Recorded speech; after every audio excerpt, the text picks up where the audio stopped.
You have an amazing story, not only yourself, but of your son and your family, because you're a family woman at heart. You are a family woman that shares her essence with the world.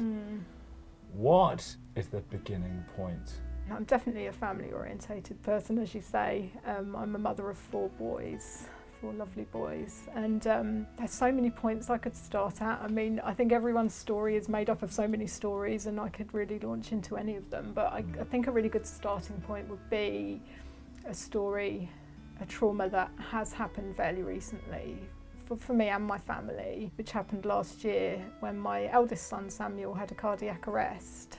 It was a huge thing in our life, obviously, a huge turning point, I want to say, a huge catalyst for going deeper.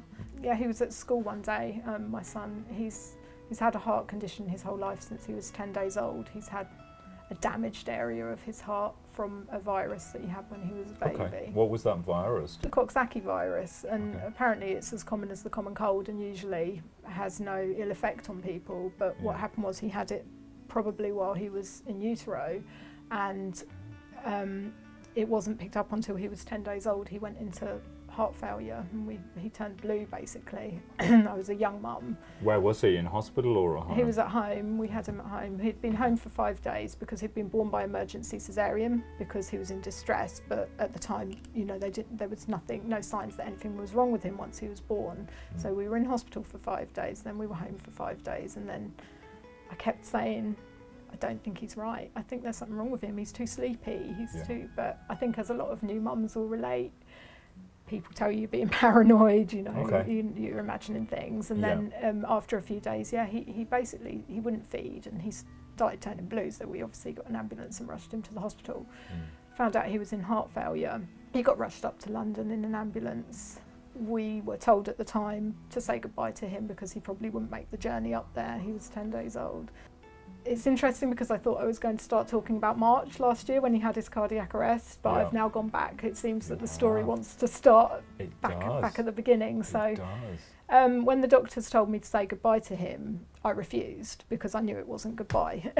I was a very shy girl of 18 at the time and wasn't very outspoken, but the doctors told me they'd been working on him all night here at Worthing Hospital. The team from London had been called down, the cardiac team. They'd been working on him. They weren't clear what was wrong with him, but he was in multiple organ failure. They'd had to restart his heart a few times.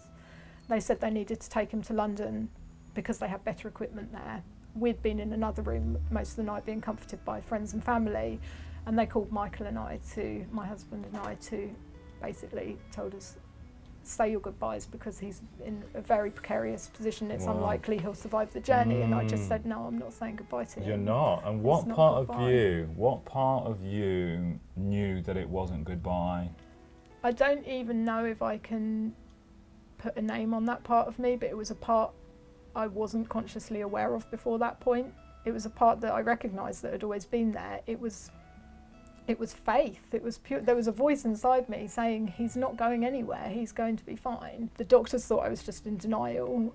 They just thought I couldn't accept that my baby's seriously ill and probably will die, but I knew it was more than that. And Michael felt exactly the same way. We were fearful, we were scared, you know, there was all this stuff going on. It was a huge experience, doctors running around everywhere. My baby had tubes in him, he was a tiny baby anyway. And he was out of my hands, you know, my newborn baby, and I couldn't hold him. But there was this strength inside me that just knew. It was just a knowing, he's going to be fine. We weren't allowed in the ambulance with him. We had to drive up in my mum's car afterwards. We didn't know on the surface of things whether he'd be there when we got there, whether he would have survived the journey, but I knew, in my heart I knew. You did? And we got to the hospital and he had survived the journey. Wow. Which amazed all the doctors, but didn't amaze us because we knew, we've always called him our miracle baby because he's been a miracle ever since then.